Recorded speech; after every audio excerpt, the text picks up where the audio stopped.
ಗೊಂದಲಗಳ ನಡುವೆ ವಿಧಾನಮಂಡಲ ಅಧಿವೇಶನಕ್ಕೆ ಕ್ಷಣಗಣನೆ ಶುರುವಾಗಿದೆ. ಇದೀಗ ಸರ್ಕಾರದ ಪ್ರಯತ್ನದ ನಂತರ ಜಂಟಿ ಅಧಿವೇಶನದಲ್ಲಿ ರಾಜ್ಯಪಾಲರು ಭಾಗಿಯಾಗ್ತಾರ. ಜಂಟಿ ಸದನ ಉದ್ದೇಶಿಸಿ ರಾಜ್ಯಪಾಲರು ಭಾಷಣ ಮಾಡುವ ವಿಶ್ವಾಸ ವ್ಯಕ್ತಪಡಿಸಲಾಗಿದೆ. ಸಂಘರ್ಷಕ್ಕೆ ಮುನ್ನುಡಿ ಬರೆದಿದ್ದಾರೆ ವಿಧಾನಮಂಡಲ ಅಧಿವೇಶನದ ಮೂಲಕ ರಾಜ್ಯಪಾಲರು. ಸರ್ಕಾರ ಮತ್ತು ರಾಜ್ಯಪಾಲರ ನಡುವಿನ ತಿಕ್ಕಾಟಕ್ಕೆ ಈ ಭಾಷಣ ಕಾರಣವಾಗಿದೆ. ಜಂಟಿ ಸದನ ಉದ್ದೇಶಿಸಿ ಭಾಷಣಕ್ಕೆ ಒಪ್ಪಿದ್ರ ರಾಜ್ಯಪಾಲ ತಾವರ್ ಚಂದ್ ಗೆಹ್ಲೋಟ್. ರಾಜ್ಯ ಸರ್ಕಾರ ಸಿದ್ಧಪಡಿಸಿರುವ ಭಾಷಣಕ್ಕೆ ರಾಜ್ಯಪಾಲರು ತೀವ್ರ ಆಕ್ಷೇಪ ವ್ಯಕ್ತಪಡಿಸಿದರು. ಭಾಷಣದಲ್ಲಿ ಕೇಂದ್ರದ ವಿರುದ್ಧ ಬಳಸಿರುವ ಪದ ಪ್ರಯೋಗಕ್ಕೆ ಅಸಮಾಧಾನ ಹೊರಹಾಕಿದ್ರು. ಸರ್ಕಾರ ಕಳಿಸಿದ ಭಾಷಣ ಓದೋದಕ್ಕೆ ಮೊದಲು ನಿರಾಕರಣೆ ವ್ಯಕ್ತಪಡಿಸಿದ್ರು. ಈ ಆಕ್ಷೇಪದ ಬೆನ್ನಲ್ಲೇ ರಾಜ್ಯಪಾಲರನ್ನ ಭೇಟಿ ಮಾಡಿದ್ದಾರೆ ಸಚಿವ ಕೆಎಚ್ ಪಾಟೀಲ್ ನಿಯೋಗ. ರಾಜ್ಯಪಾಲರನ್ನ ಸಮಾಧಾನಗೊಳಿಸುವುದಕ್ಕೆ ಈ ನಿಯೋಗ ಮುಂದಾಗಿತ್ತು. ಕೇಂದ್ರದ ವಿರುದ್ಧ ಬಳಸಿರುವಂತಹ ಆಕ್ಷೇಪಾರ್ಹ ಪದ ಪ್ಯಾರಾ ಕೈಬಿಡುವುದಕ್ಕೆ ನಿರ್ದೇಶನ ಕೊಟ್ಟಿದ್ದಾರೆ ರಾಜ್ಯಪಾಲರು. ಈಗ ಸಿಎಂ ಸಿದ್ದರಾಮಯ್ಯ ಜೊತೆ ಸಚಿವ ಎಚ್.ಕೆ. ಪಾಟೀಲ್ ಚರ್ಚೆ ಮಾಡಿದ್ದು ಕೆಲವು ಮಾರ್ಪಾಡಿಗೆ ಒಪ್ಪಿಗೆಯನ್ನು ಸೂಚಿಸಲಾಗಿದೆ. ಪ್ಯಾರಾ ಪದವನ್ನ ಕೈಬಿಡೋದಕ್ಕೆ ಸಭೆಯಲ್ಲಿ ನಕಾರ ವ್ಯಕ್ತವಾಗಿದೆ.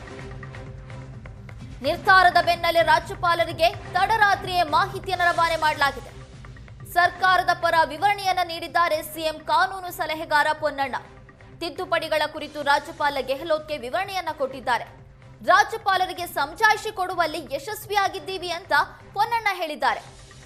ಹಾಗಾದ್ರೆ ಸರ್ಕಾರದ ಸಮಜಾಯಿಷಿಗೆ ರಾಜ್ಯಪಾಲರು ಸಹಮತ ಸೂಚಿಸ್ತಾರಾ? ಇಂದಿನ ಕಲಾಪದಲ್ಲಿ ಭಾಗಿಯಾಗೋದಕ್ಕೆ ರಾಜ್ಯಪಾಲ ಗೆಹ್ಲೋಟ್ ತೀರ್ಮಾನಿಸ್ತಾರ? ಅಂತಿಮ ಕ್ಷಣದವರೆಗೂ ಕುತೂಹಲ ಮೂಡಿಸ್ತಾ ಇದೆ ರಾಜ್ಯಪಾಲರ ನಡೆ. ಕೇಂದ್ರ ಸರ್ಕಾರ ಮಹಾತ್ಮ ಗಾಂಧಿ ನರೇಗಾ ಯೋಜನೆಯನ್ನ ರದ್ದುಗೊಳಿಸಿತ್ತು. ರಾಮ್ಜಿ ಯೋಜನೆಯನ್ನ ಜಾರಿಗೆ ತಂದಿತ್ತು. ಈ ಯೋಜನೆಯಲ್ಲಿ ಸಾಕಷ್ಟು ಮಾರ್ಪಾಡುಗಳನ್ನು ಕೂಡ ಮಾಡಲಾಗಿತ್ತು. ಇದನ್ನ ವಿರೋಧಿಸಿ ರಾಜ್ಯ ಸರ್ಕಾರ ಜಂಟಿ ಅಧಿವೇಶನವನ್ನ ಕರೆದಿದೆ. ಜನವರಿ 22ರಿಂದ 31ರವರೆಗೆ ಅಧಿವೇಶನ ನಡೆಸೋದಕ್ಕೆ ರಾಜ್ಯ ಸರ್ಕಾರ ಮುಂದಾಗಿದೆ. ಯಾವುದೇ ಅಧಿವೇಶನ ಆದರೂ ಕೂಡ ಅದು ರಾಜ್ಯಪಾಲರ ಭಾಷಣದ ಮೂಲಕವೇ ಪ್ರಾರಂಭವಾಗಬೇಕು.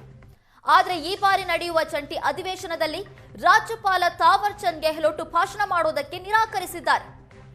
ಕಾರಣ, ಕೇಂದ್ರ ಸರ್ಕಾರದ ವಿರುದ್ಧ ಬಳಸಿರುವಂತಹ ಪದಗಳನ್ನು ನಾನು ಭಾಷಣದಲ್ಲಿ ಹೇಳೋದಕ್ಕೆ ಸಾಧ್ಯವಿಲ್ಲ ಅಂತ ರಾಜ್ಯಪಾಲ ತಾವರ್ ಚಂದ್ ಗೆಹ್ಲೋಟ್ ಹೇಳಿದ್ದಾರೆ. ಇದು ರಾಜ್ಯಪಾಲರು ಮತ್ತು ರಾಜ್ಯ ಸರ್ಕಾರದ ನಡುವಿನ ತಿಕ್ಕಾಟಕ್ಕೆ ಕಾರಣ ಆಗಿದೆ. ರಾಜ್ಯಪಾಲರು ರಾಜ್ಯ ಸರ್ಕಾರಕ್ಕೆ ಪತ್ರವನ್ನ ಬರೆದಿದ್ರು. ಸಿಎಂ ಕಾನೂನು ಸಲಹೆಗಾರ ಪೊನ್ನಣ್ಣವರಿಗೆ ಪತ್ರವನ್ನ ಬರೆದಿರುವ ಬೆನ್ನಲ್ಲೇ ರಾಜ್ಯ ಸರ್ಕಾರದ ನಿಯೋಗ ಕೂಡ ರಾಜ್ಯಪಾಲರನ್ನ ಭೇಟಿ ಮಾಡಿದೆ, ಮಾತುಕತೆಯನ್ನ ನಡೆಸಿದೆ.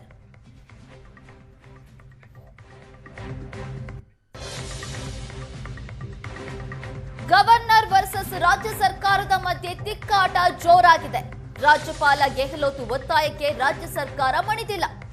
11 ಪ್ಯಾರಾ ಬದಲು ಕೇವಲ 2 ಪದ ಕೈಬಿಡುವುದಕ್ಕೆ ರಾಜ್ಯ ಸರ್ಕಾರ ಒಪ್ಪಿದೆ. ನರೇಗಾ ಕುರಿತ 6 ಪ್ಯಾರಾ, ಕೇಂದ್ರದ ಅನ್ಯಾಯ ಕುರಿತ 5 ಪ್ಯಾರಾ ಪದವನ್ನ ಆ ಭಾಷಣದಲ್ಲಿ ಉಲ್ಲೇಖ ಮಾಡಲಾಗಿದೆ. ಇದೀಗ ರಾಜ್ಯಪಾಲರನ್ನ ಭಾಷಣದಲ್ಲಿ ಉಳಿಸೋದಕ್ಕೆ ರಾಜ್ಯ ಸರ್ಕಾರ ನಿರ್ಧಾರ ಮಾಡಿದ್ದು ರಾಮ್ಜಿ ಕಾಯ್ದೆ ಜಾರಿಯಿಂದ ಭ್ರಷ್ಟಾಚಾರಕ್ಕೆ ಅವಕಾಶ ಕೊಟ್ಟಂತಾಗುತ್ತೆ. ಗುತ್ತಿಗೆದಾರರಿಗೆ ಅನುಕೂಲ ಅನ್ನುವ ಪದ ಮಾತ್ರ ತೆಗೆದುಹಾಕುವುದಕ್ಕೆ ರಾಜ್ಯ ಸರ್ಕಾರ ಒಪ್ಪಿಗೆ ಸೂಚಿಸಿದೆ. ಇದೇ ತೀರ್ಮಾನವನ್ನ ಪೊನ್ನಣ್ಣ ಮೂಲಕ ರಾಜ್ಯಪಾಲರಿಗೂ ಸರ್ಕಾರ ರವಾನಿಸಿದೆ. ಇಂದು ರಾಜ್ಯಪಾಲರು ಹಾಗಾದ್ರೆ ಭಾಷಣ ಮಾಡ್ತಾರಾ ಅನ್ನೋದೇ ಕುತೂಹಲ. ಒಟ್ಟು 11 ಪ್ಯಾರಾ ಪದವನ್ನ ರಾಜ್ಯಪಾಲರ ಭಾಷಣದಲ್ಲಿ ರಾಜ್ಯ ಸರ್ಕಾರ ಕೊಟ್ಟಿರುವ ಭಾಷಣದಲ್ಲಿ ಉಲ್ಲೇಖ ಮಾಡಲಾಗಿತ್ತು. ಈ ಪದವನ್ನ ತೆಗೆದುಹಾಕಬೇಕು ಅಂತ ರಾಜ್ಯಪಾಲರು ಹೇಳಿದ್ರು. ಆದ್ರೆ ಸರ್ಕಾರ ಕೇವಲ ನಾವು 2 ಪದವನ್ನ ತೆಗೆದುಹಾಕ್ತೀವಿ, ಉಳಿದಿರುವ 9 ಪದಗಳನ್ನ ಹಾಗೆ ಉಳಿಸ್ಕೊಳ್ತೀವಿ ಅಂತ ಹೇಳ್ತಾ ಇದೆ. ಹಾಗಾದ್ರೆ ರಾಜ್ಯಪಾಲರು ಇವತ್ತು ನಡೆಯುವಂತ ಅಧಿವೇಶನದಲ್ಲಿ ಭಾಷಣ ಮಾಡ್ತಾರಾ? ಏನಾಗುತ್ತೆ ಇವತ್ತಿನ ಅಧಿವೇಶನದಲ್ಲಿ? ಕುತೂಹಲಕ್ಕೆ ಕಾರಣ ಆಗ್ತಾ ಇದೆ.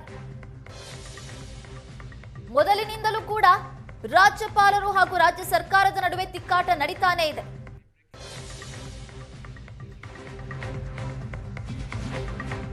ಮತ್ತೊಂದು ಕಡೆ ಪೊನ್ನಣ್ಣ ಕೂಡ ಹೇಳಿಕೆ ಕೊಟ್ಟಿದ್ದಾರೆ. ಬೆಳಗ್ಗೆ 11 ಗಂಟೆಗೆ ಜಂಟಿ ಅಧಿವೇಶನಕ್ಕೆ ಆಹ್ವಾನಿಸಿದ್ದೇವೆ. ನಾನೇ ಬೆಳಗ್ಗೆ 10 ಗಂಟೆ 15 ನಿಮಿಷಕ್ಕೆ ಬಂದು ಕರ್ಕೊಂಡು ಹೋಗ್ತೀನಿ. ಮುಖ್ಯಮಂತ್ರಿಗಳ ಕಾನೂನು ಸಲಹೆಗಾರ ಪೊನ್ನಣ್ಣ ಈ ಹೇಳಿಕೆ ಕೊಟ್ಟಿದ್ದಾರೆ. ರಾಜ್ಯಪಾಲರಿಗೆ ಕೊಟ್ಟ ಭಾಷಣವನ್ನ ಬದಲಾಯಿಸೋದಕ್ಕೆ ಸಾಧ್ಯವಿಲ್ಲ. ಅದೇ ಭಾಷಣವನ್ನ ಓದಬೇಕು ಅಂತ ಮನವಿ ಮಾಡಿದ್ದೇವೆ. ಜಂಟಿ ಅಧಿವೇಶನಕ್ಕೆ ಬರ್ತಾರೆ ಅನ್ನುವ ಪೂರ್ಣ ವಿಶ್ವಾಸವಿದೆ. ಸ್ವಂತ ಭಾಷಣ ಅಲ್ಲ ಇದು, ಸರ್ಕಾರದ ನಿಲುವನ್ನ ವ್ಯಕ್ತಪಡಿಸ್ತೀರಿ. ತಾವು ಹುದ್ದೆಯಲ್ಲಿ ಇದ್ದು ಈ ಭಾಷಣವನ್ನ ಮಾಡ್ತೀರಿ. ಸಂಪುಟ ಸಭೆಯ ನಿರ್ಧಾರ ಅಂತ ನಾನು ತಿಳಿಸಿದ್ದೀನಿ ಅಂತ ಪೊನ್ನಣ್ಣ ಹೇಳಿದ್ದಾರೆ. ಅವರ ಗಮನಕ್ಕೆ ತರುವಂಥ ಕೆಲಸವನ್ನು ಮಾಡಿದ್ದೀನಿ. ಬೆಳಿಗ್ಗೆ 11 ಗಂಟೆಗೆ ಅಧಿವೇಶನಕ್ಕೆ ಬನ್ನಿ ಅಂತೇಳಿ ಆಹ್ವಾನವನ್ನು ಕೊಟ್ಟಿದ್ದೀನಿ. ನಾಳೆ ಅವ್ರನ್ನ ಬಂದು ಇಲ್ಲಿಂದ ಜಂಟಿ ಅಧಿವೇಶನಕ್ಕೆ ಕರ್ಕೊಂಡು ಹೋಗಲಿಕ್ಕೆ ನಾಳೆ ಬೆಳಿಗ್ಗೆ 10 ಗಂಟೆ 15 ನಿಮಿಷಕ್ಕೆ ಇಲ್ಲಿ ರಾಜಭವನಕ್ಕೆ ಬರ್ತೀನಿ. ಅವ್ರು ನಮ್ಮ ಜೊತೆ ಬರ್ತಾರೆ ಅಂತ ಹೇಳುವಂಥ ವಿಶ್ವಾಸ ಇದೆ. ನೀವು ರಾಜ್ಯಪಾಲರನ್ನು ಭೇಟಿ ಮಾಡಿದ್ರಾ ಸರ್? ಏನಂತ ಮಾತಾಡಿದ್ರು? ಅದೇ ಈಗ ರಾಜ್ಯಪಾಲರನ್ನೇ ಭೇಟಿ ಮಾಡಿ ಬರ್ತಾ ಇರೋದು. ಏನು ಹೇಳಿದ್ರು ಸರ್? ಅದೇ ಈಗ ರಾಜ್ಯಪಾಲರಿಗೆ ನಾವು ಕೊಟ್ಟಿರುವಂಥ ಭಾಷಣ ಏನಿದೆ ಅದರಲ್ಲಿ ನಾವು ಏನು ಬದಲಾವಣೆ ಮಾಡಲಿಕ್ಕೆ ಆಗೋದಿಲ್ಲ. ನೀವು ಅದೇ ಭಾಷಣವನ್ನು ಓದಬೇಕು ಅಂತ ಅವರಲ್ಲಿ ನಾವು ಮನವಿಯನ್ನು ಮಾಡಿದ್ವಿ. ಸಾಂವಿಧಾನಿಕವಾಗಿ ಏನು ಹೇಳ್ತದೆ, ಯಾವ ರೀತಿಯಾದಂಥ ಕಾನೂನು ಇದೆ ಮತ್ತು ತೀರ್ಪುಗಳೇನಿದೆ ಇದೆಲ್ಲವನ್ನು ಕೂಡ ಅವ್ರಿಗೆ ಗಣನೆಗೆ ತಂದಿದ್ದೀವಿ. ಅವರು ನಾಳೆ ಬೆಳಿಗ್ಗೆ 11 ಗಂಟೆಯ ಜಂಟಿ ಅಧಿವೇಶನಕ್ಕೆ ಬರ್ತಾರೆ ಅಂತ ಹೇಳುವಂಥ ಪೂರ್ಣ ವಿಶ್ವಾಸ ಇದೆ. ಬಂದೇ ಬರ್ತಾರೆ ಅವರು. ಸಂವಿಧಾನ ಕೂಡ ಅದೇ ರೀತಿಯಾಗಿ ಹೇಳ್ತದೆ. ಅದರಿಂದ ಅವ್ರು ಬರ್ತಾರೆ. ಬೆಳಗ್ಗೆ 10 ಕಾಲಕ್ಕೆ ನಾನು ಇಲ್ಲಿ ಬರ್ತಾ ಇದ್ದೀನಿ. ಅವ್ರನ್ನ ಜೊತೆಗೆ ಕರ್ಕೊಂಡು ಹೋಗುವಂಥ ಕೆಲಸವನ್ನು ಮಾಡಿ ಅವರ ಗಮನ ಆ ಹಕ್ಕು ಮೊಟಕುಗೊಳಿಸೋದಕ್ಕೆ ಯಾವುದೇ ಕಾರಣಕ್ಕೆ ಅವಕಾಶ ಇಲ್ಲ. ಆದ್ದರಿಂದ ಅವರು ಏನು ಕೆಲವು ರಿಸರ್ವೇಷನ್ಸ್ ಶಬ್ದ ಪಬ್ದದ ಬಗ್ಗೆ ಅವರು ನಮ್ಮ ಜೊತೆಗೆ ಚರ್ಚೆ ಮಾಡ್ತಿದ್ರು, ಅವನ್ನ ತಿದ್ದುಪಡಿ ಮಾಡ್ತಕ್ಕಂಥದ್ದನ್ನು ಮಾಡೋದಕ್ಕೆ ಒಪ್ಕೊಂಡಿದ್ದೇವೆ. ಆದರೆ ಅವರು ಯಾವನ್ನು ಬಿಡಬೇಕು ಅಂತಾರೆ, ಯಾವುದು ರಾಜ್ಯದ ಹಿತ ಕಾಪಾಡೋದಕ್ಕಾಗಿ ನಾವು ಇರಬೇಕು ಅಂತೀವಿ, ಅದು ಕ್ಯಾಬಿನೆಟ್ ನಿರ್ಣಯ. ನಾವು ಸಾಯಂಕಾಲ ಹೋದಾಗ ಮಾನ್ಯ ರಾಜ್ಯಪಾಲರ ಜೊತೆಗೆ ಚರ್ಚೆ ಮಾಡಿದಾಗ ಅವರು ಈ ಅಂಶಗಳನ್ನು ಬಿಡೋದ್ರ ಬಗ್ಗೆ ಹೇಳಿದರು. ಅಂತಿಮವಾಗಿ ನಾವು ಮುಖ್ಯಮಂತ್ರಿಗಳ ಜೊತೆ ಚರ್ಚೆ ಮಾಡ್ತೀವಿ, ಆದರೆ ನಮ್ಮ ಸರ್ಕಾರದ ಒಪ್ಪಿಗೆ ಇಲ್ಲ ಅನ್ನೋದ್ರ ಬಗ್ಗೆ ಸೂಚ್ಯವಾಗಿ ಹೇಳಿದ್ವಿ. ಮುಖ್ಯಮಂತ್ರಿ ಹತ್ರ ಬಂದು ನಾವು ಈಗಾಗಲೇ ಚರ್ಚೆ ಮಾಡಿದ್ದೇವೆ. ಆ ಭಾಷಣವನ್ನು ರಾಜ್ಯಪಾಲರು ಓದಬೇಕು ಹಾಗೆ ಅಂಥೇಳಿ ನಾವು ಅವ್ರಿಗೆ ವಿನಂತಿ ಮಾಡ್ತಕ್ಕಂಥದ್ದು.